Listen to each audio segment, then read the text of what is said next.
What's going down, YouTube? It's your boy Switcher coming back at you again. You know what I'm saying? At first I didn't want to do this video, you know what I'm saying, because pretty much, everybody that I fuck with on YouTube, they hit on everything, but the things I'm gonna chime in on are they real things, you know what I'm saying? Well, I wouldn't, yeah. And okay, let's just go with it. Let's call it for what it is. Savage, no go. Absolute no. Like Il Sticky said, he's a special kind of bad now. Like, he's almost 17-ish.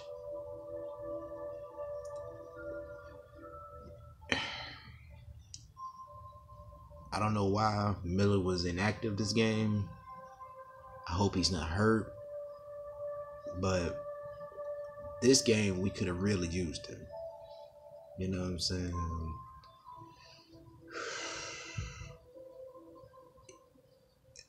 That last drive, Bill could have gotten more creative, yes. But as a good head coach, after 5 seconds of run off and you completed a play, there's no point in trying to run that team back to the line. As a head coach, call a fucking timeout.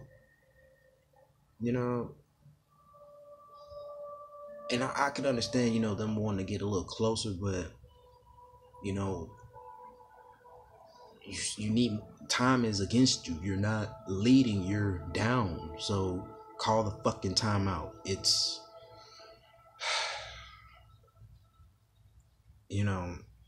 if the as a head coach, you got to realize if your quarterback hasn't done it, do it for him, and like I said, when you get into the red zone, the football is a team sport. Last time I checked, the end goal is winning.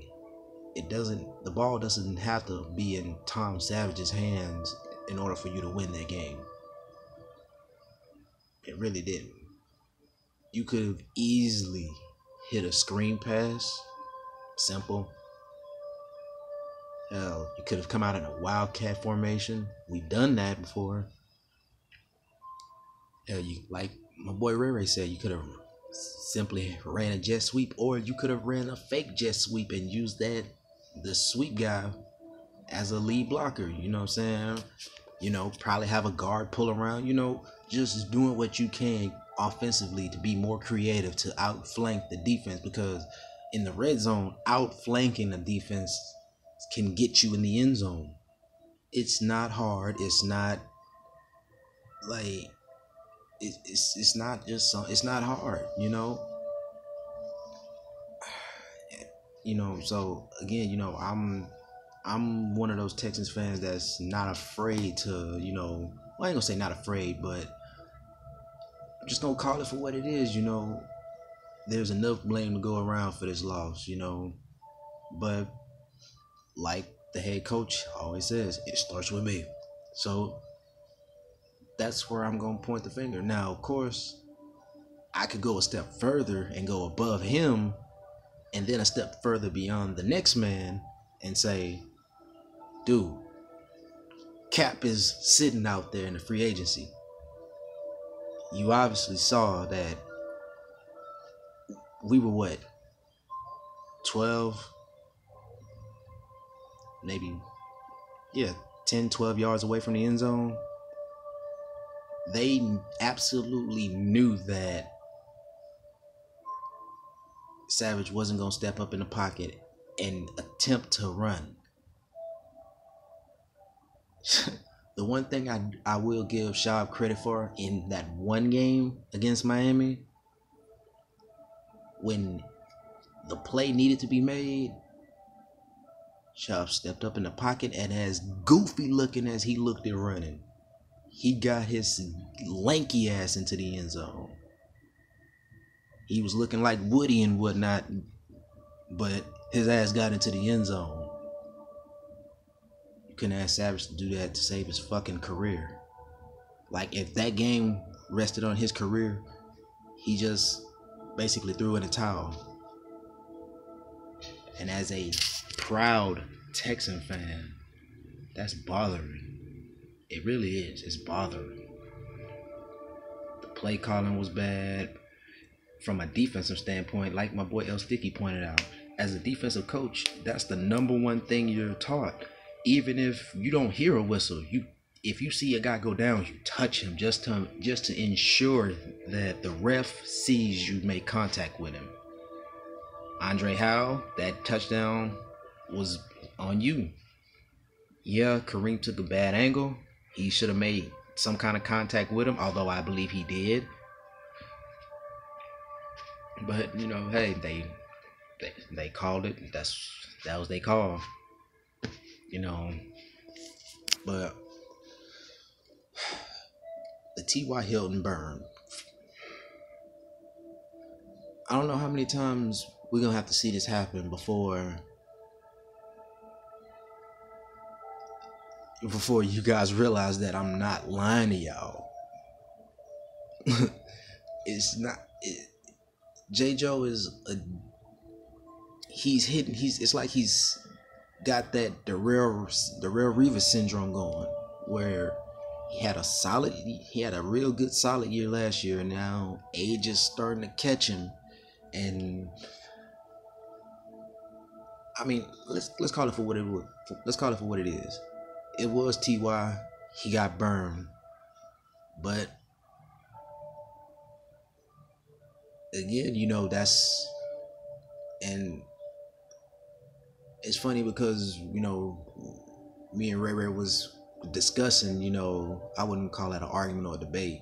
We was discussing, you know, whether or not DRC would be a decent acquisition to this team. And honestly, DRC doesn't give up that play. In fact, if we're being honest, DRC is probably in a better position to either ensure that it's an incomplete pass, or even better, a takeaway.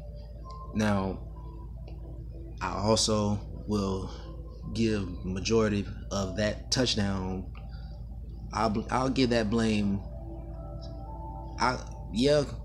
J. Joe gave up the touchdown, but I'm gonna give Mike Bravel some heat on that too, because you got an old ass cornerback out on an island, on a fucking island,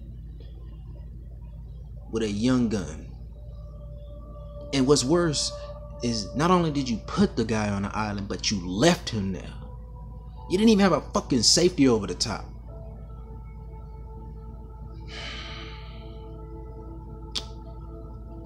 It's bullshit calls like that where even with a healthy squad, you'll just see the defense crumble.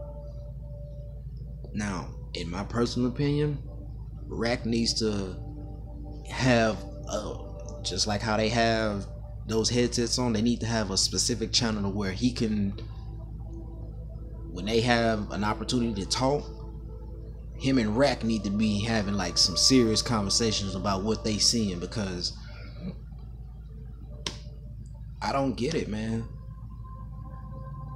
Rack is known for not only having a solid defense, but having they mostly bend but don't break, you know what I'm saying, type of defenses, you know. And it's like the opposite, you know, with Vrabel. It's like, you know, that one safety blitz, you know, was the one gem of the game, but outside of that, it's like every other team is like just taking the defense and just hitting it with a backbreaker, and it's like that bitch is hurting. You know what I'm saying? But I'm coming up on 10 minutes and the people are walking in, so as per usual, like, sub, and peace, man. But hey, as a defense, man, that stuff gotta stop happening, man. For real. For real.